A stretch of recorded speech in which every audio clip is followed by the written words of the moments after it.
Welcome to another episode of Sports and Whiskey. I'm your boy Big Herb, I'm your boy, the Renaissance jockey, Rick Stroke. and yes, uh, so it's been a busy week in sports. So, Rick, what in sports was good for you? Uh, let's see. I know last week I went kind of hard on Tim Tebow. So I'll say this: Daniel Woody on the setup get up, looking like he's a disappointed father when they started talking about Tim Tebow, and Keyshawn Johnson getting up and walking off the set of his radio show when they started talking about Tim Tebow. So that's been good to know them not alone in the disappointment with Tim Tebow getting a job in the NFL because he doesn't deserve one. He's not a good player. And also, what else has been good for me this week as well? The Wizards. Last night, last night the Wizards. Whenever the show goes live, but last night, Thursday night, the Wizards put the Indiana Pacers in. They took them to the woodshed, as Jim Ross would say. They whooped their ass. They whooped their ass real good. So, that's been pretty good for me this week in sports. How about yourself? For starters, yes, the Tebow thing, yes, it was, but not just basketball, not just the Wizards, but the whole playing game has been awesome to me. I mean, between the Lakers and the Warriors, we'll get into that, but it's definitely been an amazing set of games that's been going on, and I'm definitely loving every bit of it. So, but let's go into the first segment as we do every week. This week in sports history. So, on May 17th, 1995, we got the second of its kind to happen when we got Grant Hill and Jason Kidd won co-rookie of the year. Like I said, they're the second out of three times this ever happened in the NBA history. The first one was in 1970. You had Dave Cowens, and I hope I'm pronouncing his name right, Geoff Petrie. And in 2000, you had Elton Brand and Steve Francis. So I thought that was dope. I mean, it's not every time that you actually get rookie of the years, and then both of them end up being Hall of Famers. You have Jason Kidd, who essentially became Westbrook before, well, not Westbrook before Westbrook, but he was a triple double machine. And we're not gonna forget the fact He was Russell Westbrook without the athleticism. yeah, pretty much. I mean, he was like 6'4", 220 solid. I mean, but he wasn't explosive, but he got the job done. And I mean, you had somebody like not Jason Kidd, what's his name, Grant Hill. I hated him coming out of college because me personally, I hate Duke. Everything there is about him. So, but it was good to see that he's from the DMV area, and he was just a beast. And I mean, you got to give credit when credit's due. But it was just an amazing feat just to see two Hall of Famers start to break out in the NBA. And yeah, it was kind So this is one thing that I need the youngins out there to understand. Grant Hill was a dog. Grant Hill before his ankles decided that they were going to be made of cracker crust and they could just never get healthy. Grant, before he took the 90, because people forget, him and Tracy McGrady both signed $98 million contracts to go to Orlando, and people were terrified of that combination. But Grant Hill was an absolute dog. He carried the pit, like before the Pistons went out there and they got all them old Wizards to come and lead them to the championship. Like Grant Hill was they were consistently in the 4 or 5 seed in the East Coast, and it was all because of Grant Hill. Yeah. It was all because of Grant Hill and his play. Like Grant Hill was an absolute dog. He was supposed to be the next Michael Jordan. Like nobody, it was him. Well, like we can mention Harold Miner, but it was him. It was Grant Hill was supposed to take up the next mantle. So yeah, Grant and J Kidd was they was always putting up numbers, and that 95 season was something crazy. Yeah. But then also we can't fail to mention the controversy of Jason Kidd and Tim Jackson fighting over Tony Braxton and the Dallas Mavericks. That shit was nuts. That shit was actually nuts. The Mavericks actually actually had a little bit of a spot because they had J. Kidd at the point, Jim Jackson at the 2, Yep. and Jamal Mashburn at the 3. Exactly. Then that shit happened, and all of them niggas got traded. Yeah, like, I mean, get out of here. Yeah, that's just crazy to me. It's just like that was so much. They had a bevy of talent on that Dallas team, and I mean, this is what like 5, 10 years. Oh, I'm sorry, 5, 6 years before what's his name? Dirk even came in to the spot. So actually, Dirk came in. I think it was 3 years later. Okay. Dirk was 3 years. Damn, and that's even more. But like, damn, could you imagine if Dirk actually got on that team? I mean, we all know eventually when Jason Kidd came back, they became champions and they're taking on Miami in the finals. But I mean, just damn, Jason Kidd. And I mean, don't get me wrong, Steve Nash is nice. He's a Hall of Famer. But I mean, it just would have been something kind of different seeing, what's his name, Jason Kidd in his prime going with Dirk Nowitzki. And because this is something that I've long been passionate about. Steve Nash got 2 MVPs. Then but how you get? I mean, I guess he got MVPs because he pulled them passes out his ass or whatever. But at any given night, any point guard will go with Steve Nash and score 7, and they just like, oh, he's the MVP. But how? Because he threw a little cute ass passes to a world and he finished that round. Come on, man. Like MVP, you gotta have an influence all around, like overall on the team. Like it can't be Steve Nash out there. So I'm gonna go ahead. Everybody that went up against Steve Nash, even in his prime, knew they was getting 35. Exactly. But I digress.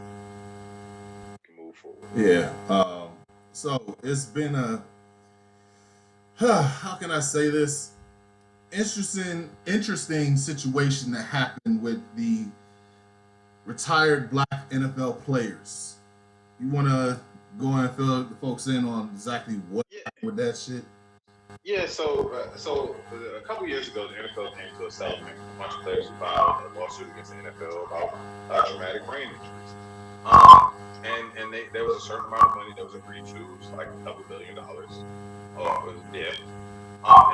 there was supposed to be payouts from these amongst all the players who were part of this settlement. Well, they didn't name any names, but there are black players that are saying that the payouts are uneven. They're saying that the white players who are part of this suit are getting paid far more than what black players are getting compensated for, putting their lives on the line and for the sake of everyone's entertainment and causing themselves all types of traumatic brain injuries further down later on in life. They aren't seeing the compensation for doing these things from the league that promised to compensate everyone fairly. All I'm going to say is I'm not surprised. I mean, I'm really not surprised. The NFL continues to and will constantly be the good old boy system until we get more minority owners. No, Sean Conn does not count because I'm pretty sure if you ask me, he identifies as a minority. Yeah. Until we get some minority owners who are actually minorities, who identify with minority struggle and came from nothing and built themselves up to something. These are the things that are constantly going to happen. The NFL continues to show that even though black players are the basis for what the league is built on, they will continue to show that they don't understand, nor will they want to understand our plight or anything that's going on within the realm of being a black person in America. Yeah, they may say, oh, you can put a couple people's names who the police went out and murdered on your helmets. Maybe we can put Black Lives Matter in one corner of the field, hidden away so he doesn't offend some white snowflake who's showed up here with his family for the first time in 10 years and now deciding he doesn't watch the league anymore. Like they're going to do stuff like that, but the same in the long end, they're never going to get it because, I mean, quite frankly, in the end, white people are never going to get it because they don't want to empathize and they don't want to act like they don't want to face the demons that their ancestors brought in this country. Exactly. I mean, it's just at some point. I mean, I hate to make it sound like this. Maybe I just need to word it better. But damn it, I sacrificed my life on playing this game too. I mean, I was in the trenches. I came over and I entertained the hell out of people because I was playing the game better than a lot of these other guys. And I mean, I'm not gonna sit here and say that black people are superior than white folks or anything. But damn it, just give us our even due. Like we was out there with blood, sweat, and tears, busting our ass on the field. I mean, once again, we have come back to the point of where it's just like, guys, just treat us like equals. We're not asking you to overcompensate for us. Just treat us like a normal human being. And I mean, every single time you see these players out here just busting their ass on the field, they're constantly just making plays to make sure that the franchise is getting where they want to be. And then all of a sudden, when it's time to pay up, you just like, oh no, yeah, I'll just get whatever we give you. Nah, You get my leftovers. You get my leftovers. yeah, like fuck that. Just run me like the thing right here says, run me my money. I mean, I'm tired of the bullshit. I mean, we shouldn't have to just fight over the fact that hey, we deserve this money. We've been busting our ass. I mean, it's. I'm starting to get tired of this shit, but I'm not surprised at all. I mean, this is the same bullshit that constantly happens every single time. But just Yeah, I mean, players just want equality. So we just want to be treated like people as well. exactly, Because they sacrifice just as much as the next man. You know what I mean? exactly. And so it's kind of crazy that with that's something that we still have to face in 2021. Mm-hmm. But I mean, also speaking of the 2020s, a rare creature was spotted on TMZ cameras. The rare and endangered Dan Snyder was seen out surveying him and Jason Wright and his whole new team. They were out looking at stadiums. Yeah. And the TMZ cameras caught up with them, and they asked Mr. Snyder, so what's going on? You thinking about moving the team? And of course, he's not going to move the team from the DC area. He will get they are looking to build a brand new stadium. So yeah, he was looking at ideas for a new stadium, and then not only that, my man gave a date. That's something that kind of caught me off guard. He gave a date. He said we'll have a new stadium by 2027. So, which is good for me because that means track about miles on game days are listen, praise blonde hair, blue eyed Jesus. But no, I mean that's kind of crazy, man. That's kind of soon. Like 6 years is gonna go by like that. Yeah, like that's a Thanos snap away. So how you feeling about that, Eric? I mean, me personally, I would love to see it back to DC.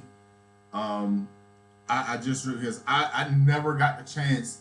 Still to this day, in my 35 years of life, I've never been inside RFK, and the only time I came close to getting inside was Broccoli Fest a few years ago, and I mean, I wish I could have experienced how it was like going inside of there, especially with how the Nationals played there before they got the new stadium. I just I was even thinking about like, damn it, it would be good to bring it back home in DC, and just to even take it a little bit more further. I was thinking about like, damn, it will be dope as hell. And I've heard this before. I can't give the credit to the person because I don't know what it was. It was just on Twitter. But they were saying, just imagine on a Monday night or Sunday night game, you playing Dallas, and just in case if we change the name to just using this for an example, Red Wolves or whatever you want to call them. But let's say if it is the Red Wolves, I love it, and I'm thinking to myself like, damn, you got a retractable stadium. You can go fuck around and put like if they're the Red Wolves, you put these shades on. All of a sudden, every single they light up on their own, and then all of a sudden the whole entire stadium just goes black. You see these eyes light up. Then they start. Hold on. I gotta stop you right there. You catch that shit on Twitter. That was my scenario. Before on the Blurs and Whiskey show and on our pre-show meetings. So let hold on. Go, man. Let me set this up for you. So imagine at one end of the stadium, like Carolina used to have these yellow eyes symbolizing the panther in the bush. So at the end of the stadium, you put these red eyes down there, right? Symbolizing the Red Wolves. And then in the tunnel, you have all the players like before pregame, because they can do this because the NFL, they have like these boxes with like almost a tint of red eyes. Yeah. And they're in a black tunnel. And before they come out into the tunnel, but right before they come out, the NWO Wolfpack music hits. The whole stadium is lined up with people with red towels with Yep. some type of red like foam finger with like a red LED light in it. Can you imagine that? Or Dude, can you imagine that? I Listen, will if you're a lose Washington my fan, shit. that has to get you hyped up. Yes, I will lose my everlasting shit if I ever see anything like that. And then just thinking about how, like, because I was talking to Pops the other day, earlier today. He already said that he's going to see Washington play Vegas when they go out there later on in the year. And I was looking on like some of the things that they was talking about with what's going on at the Vegas stadium. They actually have a party area in the end zone, like with a whole DJ, and it's just like the strobe lights. They got the whole entire what's the name? They have the party what's the name? Like the sparklers with champagne and everything. I mean, as much as I hate Dallas, you gotta give credit to Jerry Jones with the big ass Titantron and everything on there. And I mean, I still think he's a piece of shit, but I gotta give credit when credit due. That fucking stadium is awesome. Then looking at He built a hell of a stadium. Look, dude, have you seen pictures of the outside of the Vegas stadium, like from the strip? No, I haven't even seen. I haven't even seen anything. So there's a highway that runs adjacent to that stadium, right? Mhm. It's the main highway in Vegas. I forget. I think it's like 29 or something like that. I forget. If anybody from Vegas watching this is more wrong, just go ahead and correct me in the comments. But don't come at me because I'll come back at you. But anyway, He will you can see the stadium from the highway.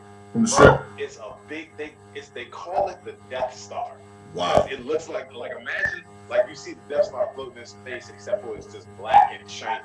Like that's what it looks like. Like it's one of the prettiest things you ever see, and it legitimately is a Vegas stadium. I can't wait till they start games with fans this year, because looking at the fan interaction on that stadium is going to be crazy. Like remember how when Dallas's new stadium opened up and you could see like it was a party going on? Yeah. Well, Vegas in the Vegas stadium, you're really going to see a party happen. And I personally can't wait. I consider Vegas to be my second home, so I'm definitely going to sneak out there for some games. Hey man, hold on a second. So, and before the pandemic started, I have to tell the people out there listening. Oh, you about to bring up some bad memories? Yeah, man, no, because I got to bring up what would you guys about what were you guys about to do during the draft? Going out to Vegas. People. So this is a sore spot because me and my boys was looking at the draft this year. We was bummed out about it. So last year, everybody knows the draft was gonna be in Vegas. Mm-hmm. Me and my boys we bought our hotel rooms, we had plane tickets, we was going. But because we're those guys, we were gonna do something a little bit special. We was gonna call ourselves the Lady Killers. And I found this website where you can get NFL jerseys specialized. I was gonna get an OJ Simpson joint. My boy was gonna get a Ray Caruth joint. My other boy was gonna get Ray Lewis. Yeah, he was gonna get the Ray Lewis joint. I was gonna get Aaron Hernandez. I did. We had tickets for the draft. We was in there. Like I would have saw us on TV, like 6 big ass niggas getting dragged out of the draft. Appropriate ass jerseys on. But it was gonna happen. But then COVID came around and fucked everything up. Man. Oh man, that's funny. Still a very, very sore spot for us. Like we was watching the draft this year. Like, man, it's fucking COVID, dude. But I have to bring this up during with everything that's been going on with the with these roster moves for Washington, man, because we are a DMV based show. There's been a lot of movement going on this week with a few major cuts to the actual team. Well, not cuts because Ryan Kerrigan wasn't able to sign back up, and no. Say right. They didn't want to. They didn't want to resign him, and I mean, seeing his career blossom, it was like he was that one guy that definitely he was the bring your lunch pail to work, and I'm just gonna work the shit out of every single offensive lineman. And I may not get the flashy play, but damn it, I'm gonna work my ass off to go ahead and get in. Like he would put on like a low key 13 sack season or 12 sack season every year. And I mean, and he eventually became Washington's all-time sack leader. You know, and with what 95.5 sacks and everything. So I mean, 95, 95 and a half.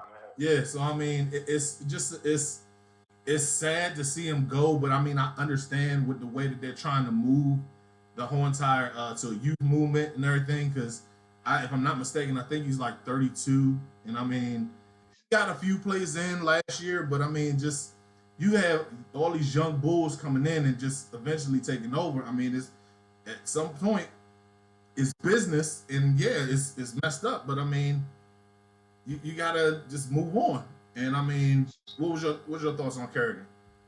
So the Ryan Kerrigan thing, like I get it. So the thing about Ryan Kerrigan, I've been a fan of Ryan Kerrigan since they drafted him, because he was the complete opposite of Ryan Rackpo.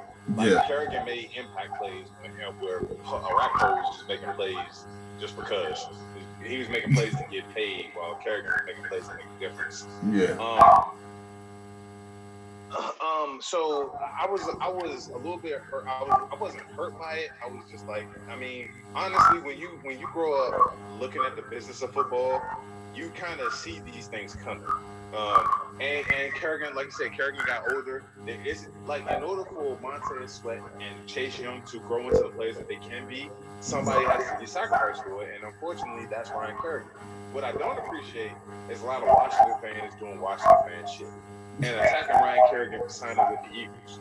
Bro, relax. yeah, Like, it's unfortunately, the Eagles gave him the best opportunity to play and the best money. yeah, You know what I mean? And he's not gonna just, it's a business. Y'all gotta understand that it's a business, and it's not just a one-sided business. It's not about what your interest is. These players are out here trying to build for their families and for their futures. So they have to take, like, nobody's gonna tell you that you can't take the best offer if somebody offers you money to come sweep up floors for a living. exactly. You know what I'm saying? Like, you're gonna take the job that's hiring you more than the same job. So like, you can't get mad at him for doing that. But the move that I'm kind of confused about, but I mean, I guess Ron has a plan, is the Morgan Moses release. Like they have money under the cap, and you're just going to, you're releasing him, and I just don't understand why. Like, what are you releasing him for? Like, that's something that I would like clarification for. I'm not going to jump off a cliff like, again, most Washington fans do, and be like, oh my God, they're releasing Morgan. Meanwhile, most of y'all been sitting there for the past 6 or 7 years going, man, I hate that punk ass dude. He don't never play right. He always hurt. He just Right. And I mean, it's like we just got to see where it's going, because I mean, quite frankly, like even with releasing Morgan Moses, they still have a very, very deep offensive line. exactly. And I mean, what? I was gonna say, take it from 2 old offensive line. Yeah, and I mean, it's yeah. I'm kind of like, damn, we had to let him go, but at the same time, I'm looking at it like, I mean, Ron wouldn't just let a play. I'm not saying, by all means, I'm not saying he's a premier right tackle, but he's a solid ass tackle that he just let him go, and he just turned 30. So I mean, Ron just doesn't make stupid moves. Yeah, he something that's questionable from time to time. But I just want to say this. I like the Andy Reid way of thinking more than I like the other coach's way of thinking. Yeah. Because remember, Andy Reid always says, I'd rather let a player go a year early. Yeah. I'm sorry, that's Andy Reid and Belichick. Yeah. I'd rather let a player go a year early than a year late. Exactly. And that's what good teams do, y'all. And the thing about it, the only thing I wish that if you were gonna let him go, find a better way to proposing a trade to him, and just don't put it out there saying, yeah, we're gonna let you go ahead and find a trade, because now that's just like, oh well, everybody knows that we're gonna let him go, so we don't even have to get a solid trade out of it. You mean all of a sudden it's just like, well, damn, we can't find anybody. Well, yeah, because you already put it out there that you let him go and seek a trade. Be like, don't like Shanahan. Yeah, and I mean, that's the. I mean, I hate to see him go, but if you're gonna let him go, then don't just go ahead and sabotage the whole situation. Because he actually had in my opinion, he had a really great season compared to his home side career. last year, and he's Yeah. been playing every single game. Sure, he's been playing hurt, but who the hell doesn't play the game hurt? I mean, I'm about to say, bro, this that fans kill me with that. It's always hurt. Listen, my guy. Everybody that plays football anywhere is always hurt. it's always. Like, that's just something you got to live with. So I mean, it's some of us are more vocal about it than others. I never said shit, but I mean, some of us are just way more vocal about it than others. You know what I mean? But that's a part of the game. That's a part of life when it comes to playing in it. It's when it comes to playing football, period, as well as the highest level of football, the NFL. Like you're just going to be injured. That's just what it is. It's part of the game. Yeah. Just like the salute to Morgan and all of his service for what he's put in the Washington football team. I wish him nothing but luck in the future. Yeah. And hopefully he don't sign with the NFC East team. Oh no, he's got picked up on waivers today by Houston. So. Oh no. Yeah. So. Oh, poor baby. Poor little Tink Tink. Oh man, it's just like. The only thing that would be worse if it's Bill O'Reilly was still there. It's like, oh yeah. He called him Bill O'Reilly. I mean, not Bill O'Reilly. What the fuck is his name? The little Ashton. What's his name? I keep forgetting his name. Bill. Yeah. I forgot his name too, but I wish he was still there because he would have gave us 2 first rounders for Morgan. True. Like, hey, I got 2 first rounders and $1 million for you guys for Morgan Moses. Sure. Because if remember, guys, he traded DeAndre Hopkins for a pack of Newports and some sunflowers. Never forget. It's just like, and I mean, and just to look at the fact that he was under the Belichick regime, and which is a hell of a segue. Hey, look, everybody's under the Belichick regime. But everybody don't make. I mean, it's a lot of people that are great coaches. They don't make great decisions. No, they don't. But real quick, another move that's like non-Washington football team related that I kind of want to hint at. Atlanta Falcons. What you doing, baby? Where you at? Where you going? What you doing, baby? Y'all want to trade Julio for what? Oh yeah. Oh yeah. I'll take him. Right. I'll take him. What you want? Right. You want Kwame Brown? Shoot, I love the boy, but you can have him. You know, like that's crazy to me, bro. Yeah. You literally have an unstoppable offense right now. You got Calvin Ridley, Kyle Pitts, Julio just out there hanging out. And you're like, bro, we gotta get rid of Julio. If you gotta get rid of Julio, you gotta get rid of Pat Ryan. I'm trying to. They even got the other tight end out there. Just came from Baltimore last year. Shit, what is it? I forget his name, but yeah, but I mean, the red hair one. I know. Yeah, you got a solid home. Hurst. Yeah, Hurst. You got a solid offense out there. Like, what the heck? Why would you get rid of him? And I mean, and my thing is like, just why? I mean, I don't. I mean, and the thing that I hate is that they're saying, oh, he's injury prone. He's been playing every single year, like at the very least, 14 games a year, and he had one injury season, and you're gonna let him go? Listen to me right now. I'll take an 85% Julio Jones over 85% of the wide receivers in the NFL right now. Exactly. I'm sorry. I said 85. That's too high. 95% receivers in the NFL right now. You got AJ Brown in Tennessee talking about I give up 11 Julio come. He got paid me for it. He can just have it. And then the league's nightmare. DeAndre Hopkins talking about, I think we need to go ahead and throw our name in. You selfish bitch. Y'all got enough weapons as it is. Oh my God. Could you imagine Julio on one side, Duke on the other, Christian Kirk in the slot, and then Larry Fitzgerald just like. And here's the thing: you still got homeboy that just came from AJ Green. So. Oh my God! I keep forgetting. You got AJ Green, like, sir. How many times are you going to be able to throw that ball around?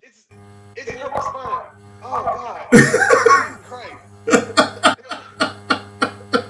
If the Cardinals if the Cardinals, I'm saying this now, I'm declaring it on this show right here. The Cardinals trade for Julio Jones, and they have that wide receiver core with literally three of the greatest receivers of all time on there. I'm getting back into playing Madden for money.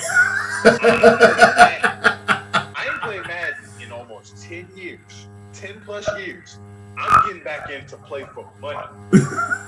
And I'm not, and not a little bit of money. I'm talking about $100 a game. Yeah, I mean, is and I'm only playing with the Cardinals. And all I'm going to do is try and stop it. And I mean, like, you ain't even got to worry about a running game because I mean, your running back is your quarterback.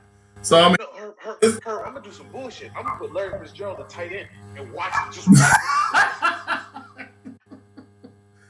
But man, that's crazy, and just as crazy as the next subject that we're gonna be talking about, dark side of football. So basically, this episode was about Bill Belichick, and if you ain't cheating, you ain't trying. So I mean, dude, what was your thoughts on this latest episode of Dark Side of Football? So I keep saying it. I really don't like the Patriots. I like them a little bit because Butt Chin is gone, and they don't feel as racist as they did with Tom Brady and quarterback. But because they got my boy Cam, I'm always gonna love Cam. You people that slander Cam Newton, I don't like any of you. But this episode was exactly what I expected to see about Bill Belichick. Yeah. You know what I mean? So most people don't know, Bill Belichick is from Annapolis, Maryland. Yeah. He's a military brat. He's a Maryland, he's a DMV dude. And you can see glimpses of it because glimpses of that DMV white dude comes out. Like he's not here for your shit. Like he's not he really ain't. And in order to win, he's going to step on your face and rub it in. Like, and so, I mean, like, this is exactly what I expected. Everybody, listen, if you play the game at a high level, you knew the damn Patriots were cheating.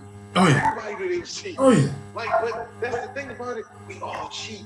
Yeah. Like, we all cheat, guys, in some form or fashion. Listen, let me give you a little bit of background on the Renaissance jock here, right? Mm-hmm. I was one of the dirtiest offensive linemen to ever play in WCAC in this area. WCAC is one of the highest level of football around. It's the Washington Catholic Athletic Association, or the Athletic Conference. Excuse me. I was known for poking people in the eyes and kneeing you in the dick. That was my go-to. Hold on, Rick. Before we go any further, the first time I met Rick, I played football with him at PG Community College, and we were just playing just to be playing. This motherfucker right here decided the person who's gonna come in front of me, I'm gonna take out his knees. That person, me. Mind you, I still gotta go to work the very next day. That was my introduction to Rick Straw. Man, listen, I'm trying to tell y'all, when I step between the white lines, I'm a different person.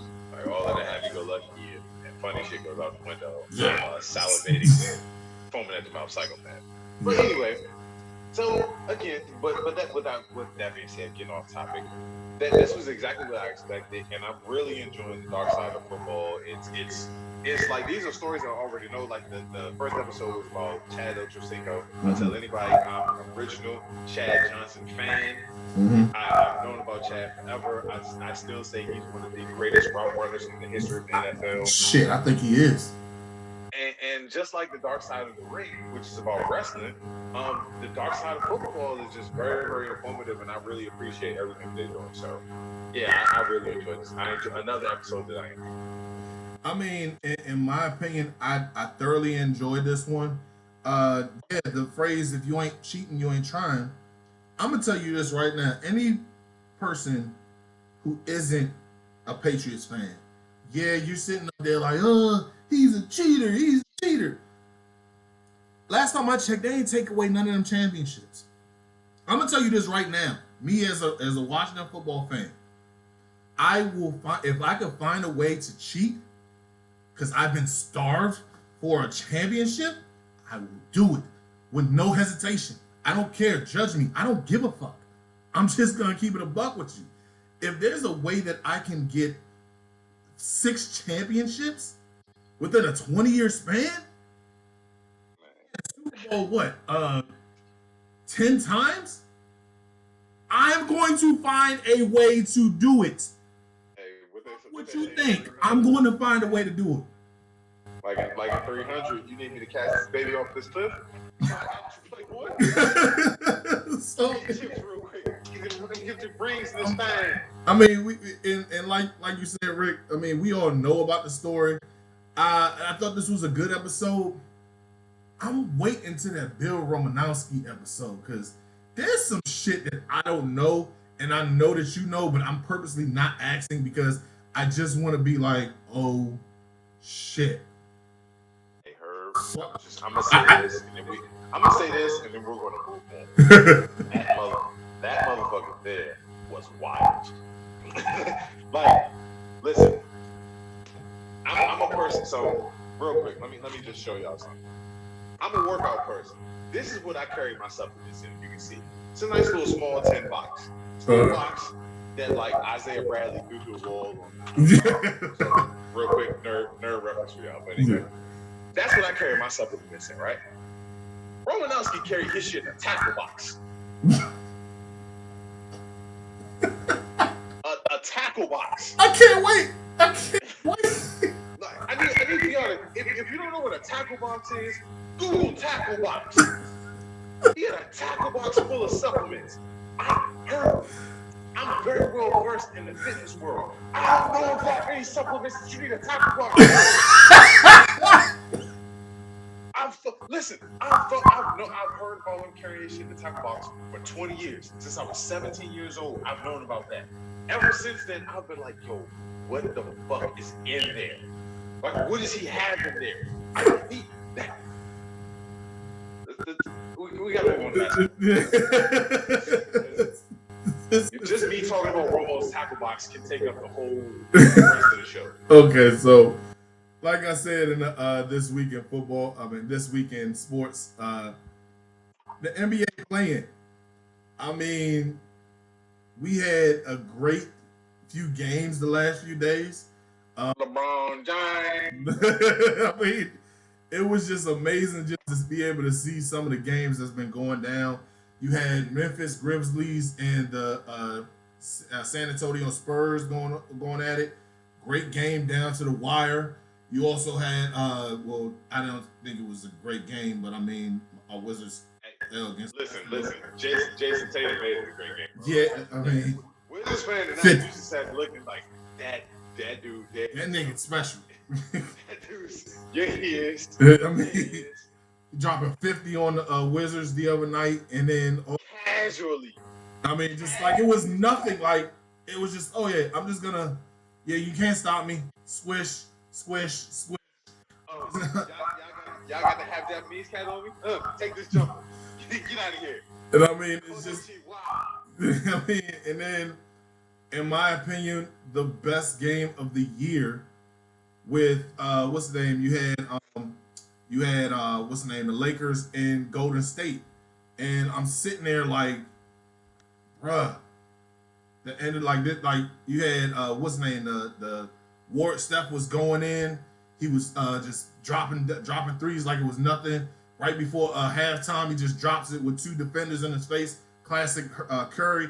And then all of a sudden, you just had a situation where you got LeBron hitting a 34-foot jumper right less than a minute left in the game, and it turns out to be the game winner. So I mean, it's just like, listen, them niggas was getting busy. Hey, listen, Herb. Steph is that dude. Steph is an amazing player. Y'all niggas gotta stop with the LeBron hate. Mm-hmm. I'm not talking to you, Herb. I'm talking to everybody out there. And the leader of everybody out there is Travis McFly. You gotta stop with the LeBron hate. Like it's eating at your soul. I'm like the dude from the 5th Fast and Furious movie, the other dude, the other Puerto Rican dude. You gotta stop with all that negativity, man. Like, you gotta stop, bro. You gotta stop. Don Omar, yeah. Appreciate this man for what he is. Like, yeah, people for some reason everybody has this. Oh, you can't say Jordan. Jordan is the greatest. Yeah, okay, cool. Meanwhile, Jordan's still investing in prisons and still selling sneakers to Republicans, but and not saying anything about black people getting killed in the street. I digress. I digress. I But I mean, digress. and the fact of the matter that people are still saying like, "Oh, that was just a lucky shot." No, this Bama actually takes us. He perfects his craft. Hey, her. Remember LeBron's first 3 years when everybody said he couldn't shoot threes, And and when he do, now he has that. Everybody seems to make fun of it, but it works. He has that move that he goes to where he does a triple threat, dribbles once, he looks at the ground, triple threat, looks at the ground, hops back, hits a three. It works. He does it on command. He has gotten better. Y'all, do y'all understand that this man can score 45 points a night, but he chooses not to because it's not the correct basketball play? Do you understand the brilliance of that? in Like, my opinion, it's he's the greatest passer to probably ever play this game. bro. People don't want to acknowledge this. He's the second greatest player of all time behind Kareem Abdul-Jabbar. Kareem Abdul-Jabbar was the greatest player of all time. Sorry for a lot of you Jordan sycophants, but Kareem Abdul-Jabbar was the greatest player of all time. LeBron is right there. Think about this. Everybody likes to go to his finals record, right? Mm-hmm. How did he took Anderson Varejao to the finals multiple times? Yep. And here's the funny thing about it though. Anderson Varejao was with him the whole entire time, and then you know what? This damn Golden State team's looking pretty good over here.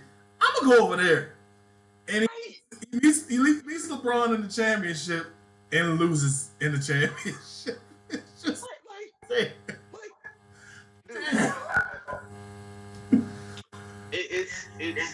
it's funny to me, but at the same time, it's kind of sad, bro. Like them two, man. Listen, I'm gonna say it like this: I can't wait for Steph to join the Lakers next year, but I just hope it happens and crazy things have happened. But I mean, yeah. but like, and then that's what makes watching him and Braun go at it so good. They like each other. Yeah. Like they're boys. Yeah. So you gonna go at your boy like every time. This is like, oh, I'm about to bust this nigga. Exactly. I mean, and I actually love that type of thing. Like, I mean, where if I know like I could bust one of my boys' ass in 2K, I'm gonna talk the biggest shit. And I mean, and I'm gonna see you in the finals. All right, at this point, we just like, what? You better show up, or I'm gonna end up raising this trophy in front of you. But we also got to show the love to the Wizards. Wizards came around and took them the pace to the fucking woodshed. They came from Boston. Then they said somebody can feel my pain, and that somebody happened to be the Indiana Pacers. Yeah, I mean, boy, listen. The funny thing about it is again, because don't think I forgot about my weekly tradition on this show. Danny Rouillet, you're an idiot. We're picking the Pacers, so go, I know we beat them during the regular season, but this is the playoff game. Shut your mouth. You're the reason why Washington fans are as miserable as they are, because people like you who don't want to root for the home, who don't want to put the home team over. You know what I mean? But it's once I saw I was like, when they lost to the Celtics, they was like, oh, they gotta play the Pacers now. I said, oh, we in the playoffs. People was like, oh, how can you say that? So I know I don't watch basketball during the regular season, but I pays attention. I be looking. And I saw the Indiana Pacers. I said, oh, the Wizards like you, and they want you. The easy way or the hard way. The choice is yours. The choice is yours. And the Pacers simply they bent over and took it the easy way. Because the Wizards took them to the showers. They took them to the showers at Rikers Island and had their way with it. Like, I mean, like it was So the pace that the pace that the Wizards play at is the pace that I wanted to see them play at for so long. Oh my God. You can't keep up with that pace. You It, cannot. dude, there was one play, and I had it in the damn holster with the pictures and everything. And I looked at Bleacher Report with the alerts, and it said Russ and Bill go viral. And it was a play when he just basically just no look dished it to the hole, and here comes Bill just jumping up as soon as he catches the ball and just yams it in. And in the midst, simultaneously, Russ is like, "I got this shit. Like, did you see me? Did you see me?" It's just like, dog, man, that shit right there. So you want to know something funny, Herb? I'm not even trying to toot my own horn. 5 years ago, I predicted the John Wall from Russell Westbrook trade. Mm. I said I was like, yo, John Wall is good, but he's not what everybody wants him to be. I said at the time, the Wizards need to trade John Wall for Russell Westbrook just before they got Bill. I was like, they need to trade John Wall for Russell Westbrook and put Westbrook at 2 and get a point guard in here to run with him and let shit work. But I was stuck. Keep Russ at the 1 and then have Brad Bill out here. Dude, hey, no disrespect to John Wall and everything he's done in his career here. Mm-hmm. This backcourt of Westbrook and Bill is amazing. Yeah. They feed off each other like this. So I would always be envious watching Russell Westbrook play. Because I'm just like, look at the way he feeds his team. Look at the energy he gives off. Like, we don't have that here. And he's just a ball. I got a nickname for Russell Westbrook. I call him the Goon King. He definitely is. And I mean, he's one of those throwback players with this era's athleticism. Like, if you wearing another jersey that's not his, fuck everything that you stand for. And if you on my team, I'll ride or die for you. And you can't. And I mean, and not to take anything away from Wall, because I think he was amazing here in DC. But he ain't that. He was never that. Like, I'm not saying he wasn't an alpha, because I think he was an alpha. In my opinion, I felt he was an alpha, but he wasn't the alpha of Russ.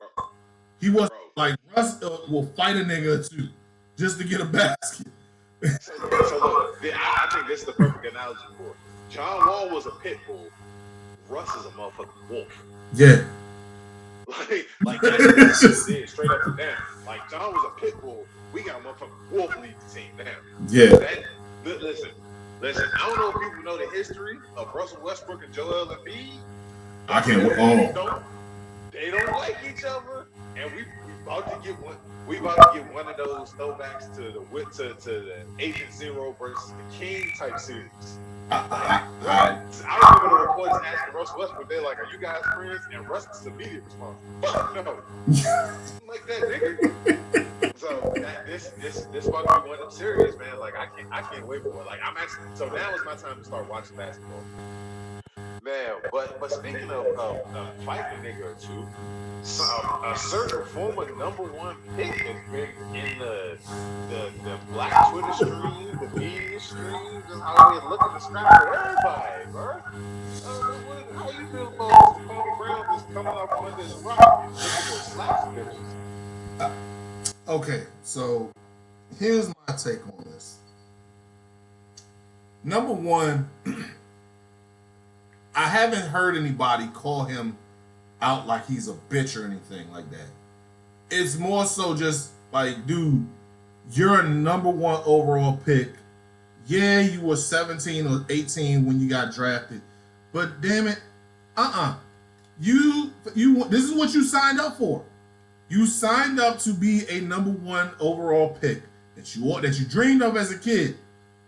Only thing is, you had the worst mentor that you could ever have in Michael Jordan. And I mean, I grew up a Mike fan and everything, but dude, he is the worst GM. that you could ever have to develop any talent. You don't talk to kids because I mean, technically he was a kid and he eventually became an adult, but you fucked this kid's game up so much that he was FUBAR. Just in case you don't know, FUBAR is fucked up beyond all recognition. And I mean, you fucked him up so much for his game, not him as a person. You fucked him up so much that he just can't be. He couldn't even go to a different person to go ahead and build off of it. Like you got guys who actually came into the league. They started off looking like busts. Like prime example, Jared Goff. Jared Goff, when he came into the league, he was in the most fucked up situation with Fisher, and he looked like a complete bust. As soon as Sean McVay came in, he was a Super Bowl contender. And I mean, it's just like you had a guy who's like this, and then, dude, your whole entire career was I'm not gonna say it was a bust, but because you played 12 years in the league, 12 years in the league is no slouch. I mean, regardless if your numbers ain't what it should be, you were number one overall pick. You didn't get the job fucking done, but you stayed in the league. So credit to you. But we talk about your actual game, not you as a person. You as a person is just like, dude, who? You need a hug or something?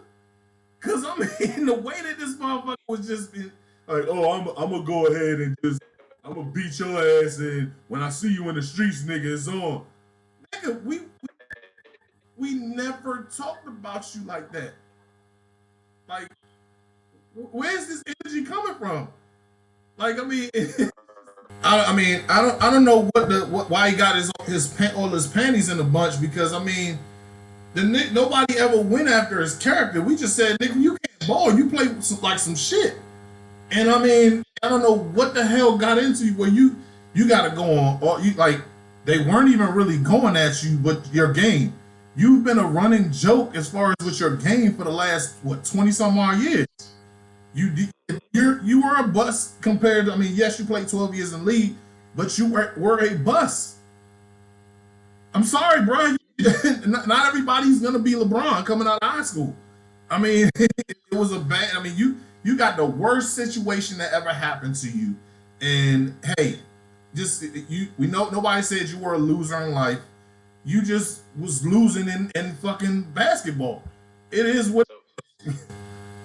So let me go ahead and start off with this. First off, Kwame Brown's family ain't got to want nothing for the rest of their lives. My man's paid buku NBA dollars, which we all know is a different type of money.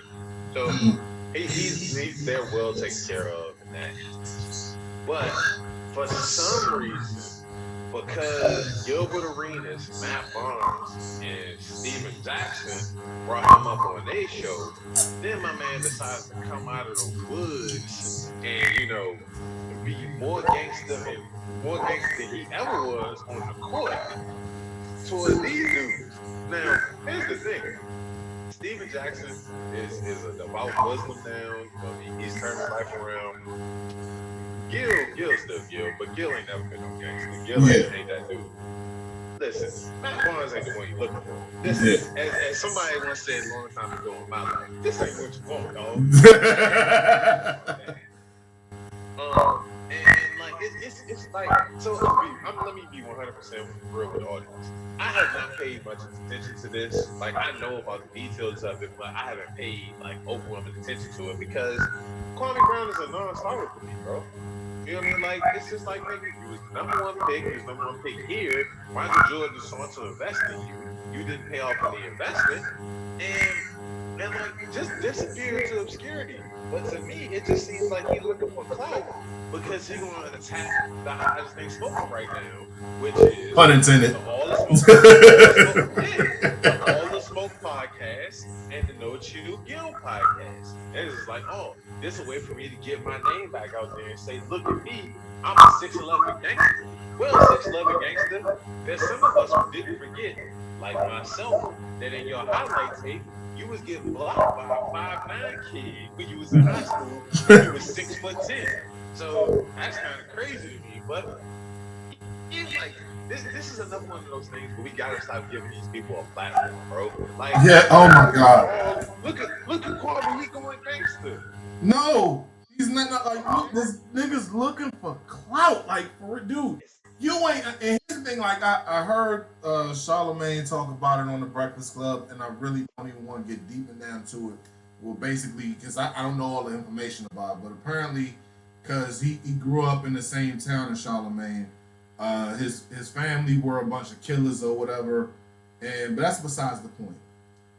You had all the time to go ahead and if you felt like Mike was just getting in your face and shit, what's the one thing that they say as far as like with people with bullies? You gotta punch them in the fucking mouth to make them back up. Like at some point, if you think Mike is too hard on you or whatever, then do something about it. But you ain't been doing that shit for 20 years. What makes me? I mean, it's just like at this point, nigga, we ain't even going on your actual character, but nigga, you was softer than dollar store cotton balls out there on the court. And I mean, and going up against real niggas. Like, what's his name? Like KG. I ain't see you with that same energy. You gotta keep that same energy, bruh. that's what I'm saying, bro. Like we With the got Rasheed Wallaces. You weren't doing that shit. You weren't doing we got that shit. we gotta stop giving these fake ass these niggas that get gangster when it's niggas that and when it's a fight that they know that they can win. Again, I still think Matt Barnes should get everything he won. Oh yeah. These niggas go after niggas that they Oh. think they can beat. It's like, dude, Rick, hold up, bro. hold on. Rick. Matt Barnes drove how many miles to go and see Derek Fisher? That nigga drove cross country. Exactly. He ain't fly. This nigga had time to go ahead and drive across the country. And FYI, I had family from California. And they drove all the way to the East Coast. That shit takes 3 days. So you had 3 days to really think about that shit. 3 days to drive all the way over there. To beat a nigga ass. Thinking of ways to beat your ass. No more. Like To beat a nigga ass about a bitch ain't even with no more. Listen, Matt Barnes is in my G Hall of Fame. Kwame Brown is a non-starter. Bro, listen. He's not even on a bench. You get the sports and whiskey 3 thumbs down because those titties are out of them. You can't even get 4. It's just that bad. Like, ain't nobody think about you, fucking Dr. Umar or fucking basketball. It's such a crazy ass stuff. It's like, bro, where was that same energy when Kobe got in your face? Where's that same energy when Mike got in your face? What was the same energy where KG, Rasheed Wallace, Ben Wallace, all them other niggas, all them real niggas? You went up against Steve Jackson, not just in the NBA, but in the Big Three. I ain't see you going over there acting like no real nigga. Where was that energy when Kobe was putting your bitch ass in your place in LA? Like, come on, dog. Like, come on. Like, stop, man. Like, again, to quote Hov, we don't believe you. You need more people.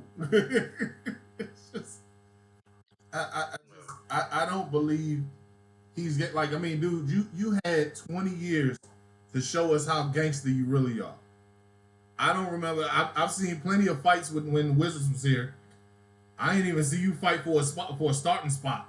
Because I mean, and I'm not even coming. I'm legit not even trying to come after his character. Everybody came at him for his game. Now you want to call out Stephen A. Smith. Now you want to call out Charlamagne. Now you want to call out All the Smoke. Now you want to come out and go up against Jamel Hill. Where was all this same smoke that you was getting that you wanted when you was playing? You were an afterthought. You were an afterthought. And here's the thing. By all means, I am not even that person to where I'm like, yeah, I'm about that action. But at the same time, dude, you had 20 years to say something now on the internet when and Gil didn't really even go in on you. It was just like, I mean, Mike fucked him up. I mean, he wasn't the same person out there that when by the time I got there, he was just like he wasn't. His game was an afterthought. He didn't go in on him like say fuck his character or anything like that. It was just, dude, your game was shit. The game was Supposed to be soft, enough. nigga. Like that's what it was. Like we all saw it. We all saw. You 6'10" and you out here like you marshmallowing down on them blocks, bro. Like it is what it is, man. But that's the thing though. Like, but you got your money though. Like that. Kwame Brown got the bag. Kwame Brown got like $120 million. Shut up. You ain't got nothing to say, bro. Like earn your, like make your money, keep working for you, keep making your little weird ass breakfasts that you make on Instagram and shit, and leave it alone. But nah, you want to come after what you think is the easy fight. And the worst part to me though, Herb, is that it's like niggas is giving him credence, like, oh, Kwame going hard. Stop it. He's not.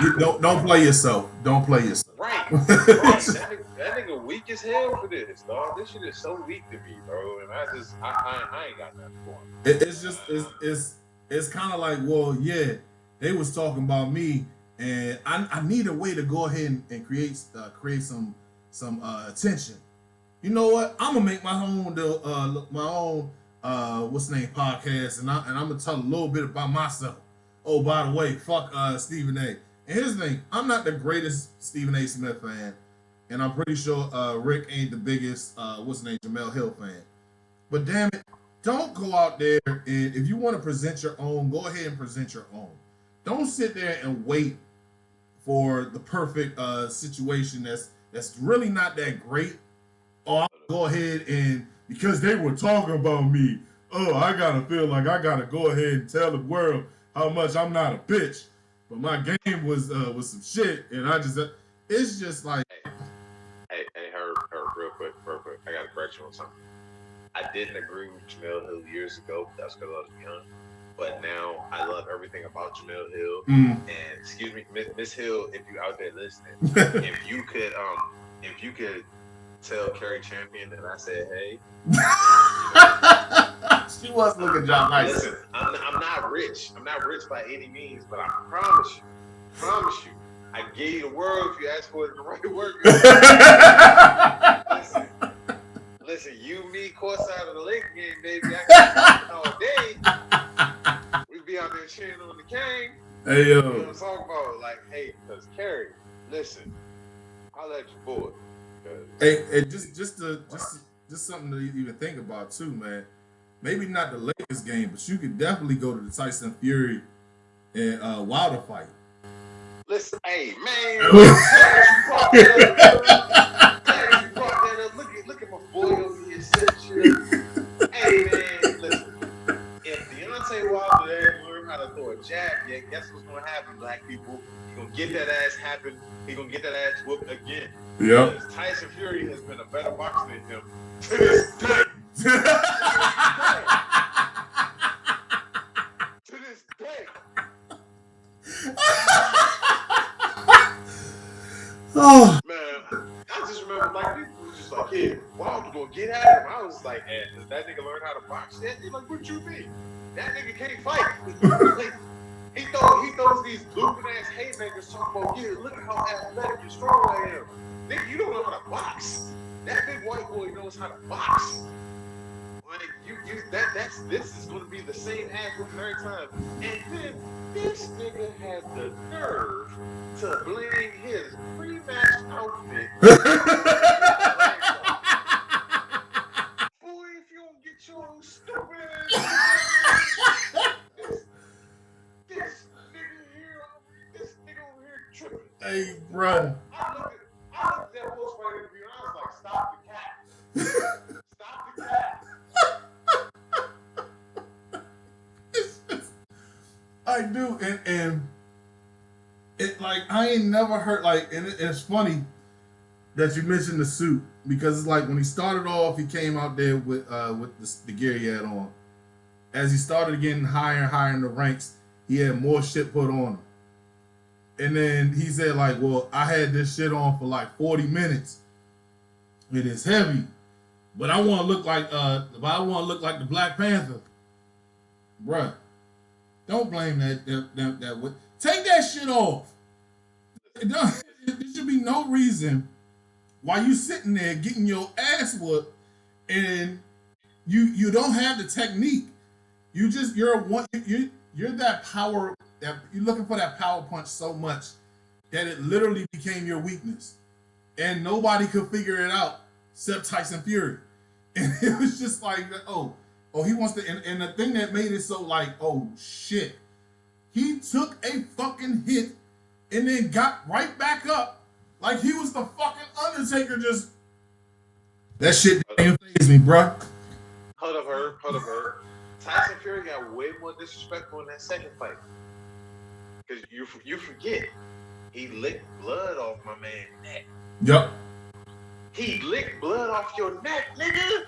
He licked blood off your neck. What you mean? Like, and again, I follow Deontay Wilder on Instagram because I'm always gonna root for everybody black. Yeah. At the same time, I ain't seen this nigga doing no training with Lennox Lewis. I ain't seen this nigga doing no training with like any of the great like pocket punchers or whatever. Because that's what you got to do to beat Tyson Fury. Like ESPN did one of those sports sciences things about his elusiveness, and his height gives him the opportunity to be super elusive. Mm-hmm. Right? So just throwing the big looping ass haymakers that Deontay Wilder throws, it's not going to get it. You have to box him.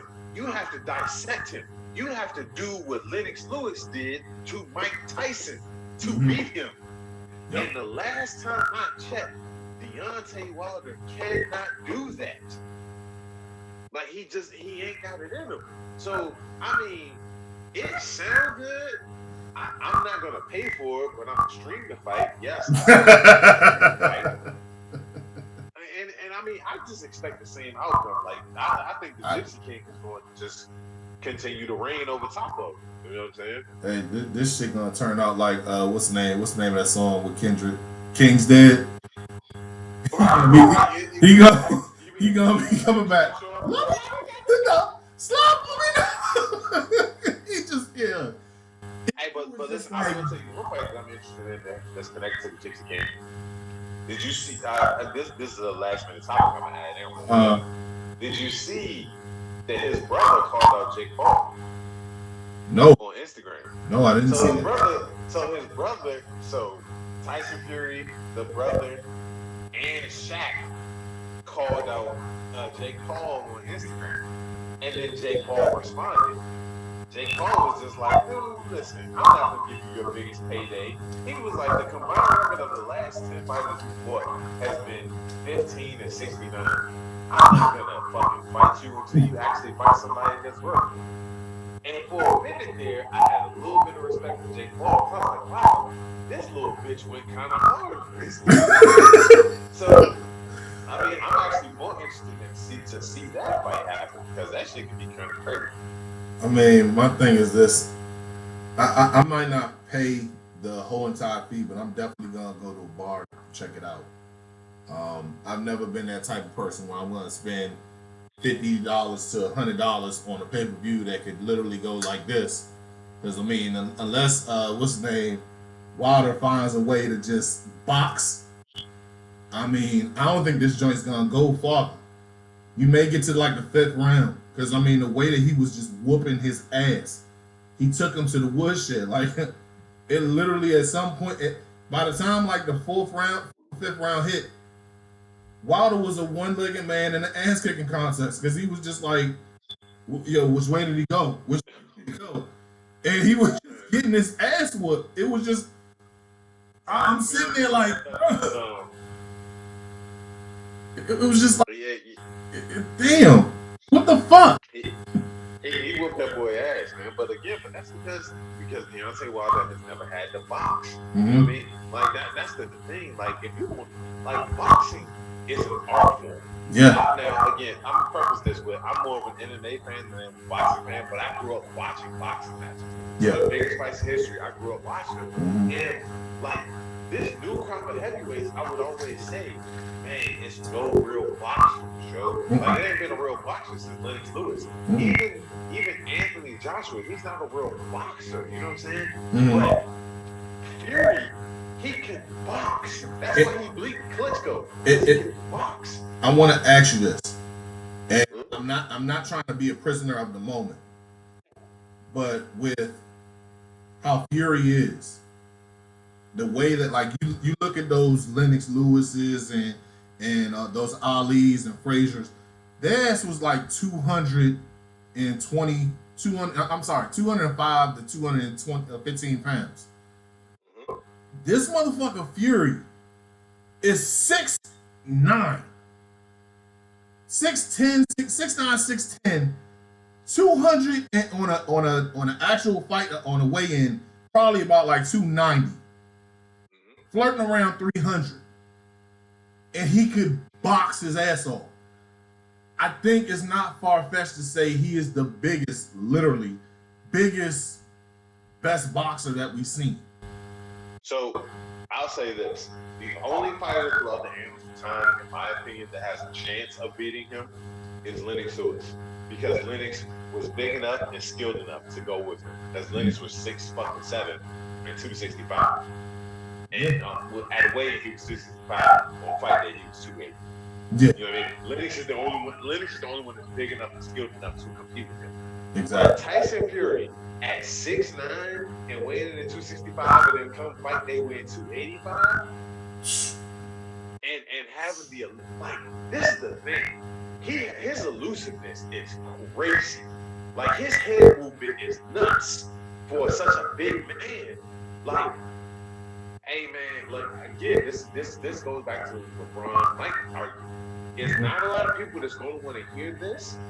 It's not too many great heavyweights throughout time that can beat Tyson Fury, and that's just some real shit. If you actually just look at it, it's like Not no, I don't mean to cut you off. There's not a lot of guys with that much reach at 6'9". Ali, if I'm not mistaken, was like, and I mean a lot of people regard him as the GOAT.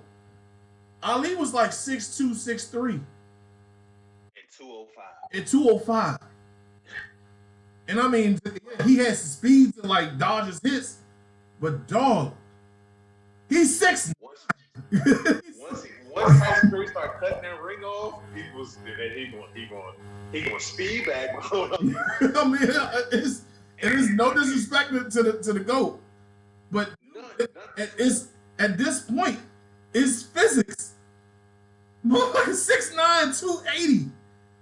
Ali is 6'3", 205, 210.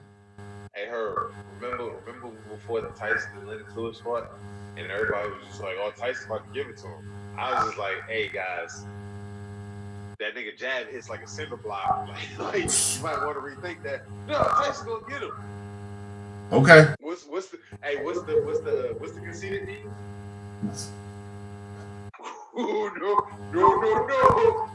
No, man. And Lennox Lewis jabbed his ass into wiping this. Lennox Lewis jabbed Mike Tyson into a bitch. Because if everybody forgets he did that fight, Mike was cleaning sweat off of Lennox's face, talking about how much he loved him. So, I mean, you got to apply the same type of physics. Like you said, it's physics at this point. I mean, Tyson Fury, like, again, I would have never thought I would say this, but Tyson Fury might be the greatest heavyweight of all time. And I don't feel like... Again, we're not prisoners in the moment. It's just looking at, like, you got guys like LeBron going up against Jordan. Jordan was what, 6'6", 230? No. At his heaviest, Mike was 215. At his heaviest. 215. You got LeBron, 6'8", 250. Bro. Solid 250. So, real quick, there was a season. I believe it was the 07-08 season. They said, yeah, LeBron has added on a bunch of muscle. And they said, yeah, he's 6'8", 6'9", about 265. I was looking at him. LeBron was 6'9", 285 pounds of muscle. Hold on, while still running a 4.4. That doesn't make sense. You don't want zero problems, big fella. Exactly. Like, and niggas were looking me in my face face and say that Jordan will beat him in the game of 1-on-1, you better shut your dirty ass whore mouth. You better shut your dirty whore mouth. That's not happening. Damn, man. It's you know that might have to be the actual title for the day. You don't want no problems, big fella. Seriously. Because like listen, athletes don't stay the same. They evolve. Exactly. Please don't stay as don't. I'm gonna end my thoughts on this, Herb. Don't stay a slave to the moment. Appreciate greatness for what it's become. Yeah. It evolves. I'll leave it just to tap on to what you're saying. You look at how back in the 60s or the 70s or the 80s, you had these offensive linemen who were like 270 pounds. Then you came to the 90s. These motherfuckers was like 300 pounds. So by the time like the 2010s happened, you have 300-pound physical specimens who's not only like 300 and something odd pounds, but they could run a 4.7. A 4.7. You got with the times. Dontari Pope, when he was at the combine, at 6'4", 365 pounds, ran a 4.81. That makes no sense. Makes no sense. I mean, bruh, it's just at some point you have to evolve, like you said, and it is not a shot at the past. It really isn't. We can sit there and say like, oh, LeBron and what's his name, Jordan, and we could put them on 2K and go back to back and everything. But physics is physics. You got a guy in Tyson Fury who is 6'9", 280. And no disrespect to Ali. Ali ain't 6'8". He ain't 290. He ain't 280. He was 215 or 220 at his heaviest. I mean, come on. And he can, and Fury can box. I mean, it's not far-fetched. It's not far-fetched. Especially how motherfuckers look to. And here's the thing. He got his, he drawed with Wilder, and he ain't boxed in how many years? Trained and beat the dog shit out of him. Right, I was gonna say that first fight, he was in the midst of mental depression. He was in not just mental depression, crippling depression, and drawled with. Got his mind right, got to a camp, and beat the slave of this thing. Like my boy called me, was like, "Yo, you watching this?" I said, "Fury getting in his ass," and he was like, "Yes." I was like, "Yeah." I was like, "Cause he can fight." So I mean, again, it all sounds good when we talk about it and in these debates and shit, but in the actuality of it, listen, it is what it is. Hey man, before we go, you gotta do the conceding joint. But guys, it's been an amazing episode. Hope you enjoyed it. As always, like, share, subscribe on all social media platforms. Go check us out on Blurs and Whiskey as well. As always, up to it, down to it. Fuck those who don't do it. We do it because we used to it. Drink, motherfucker, drink. And we out.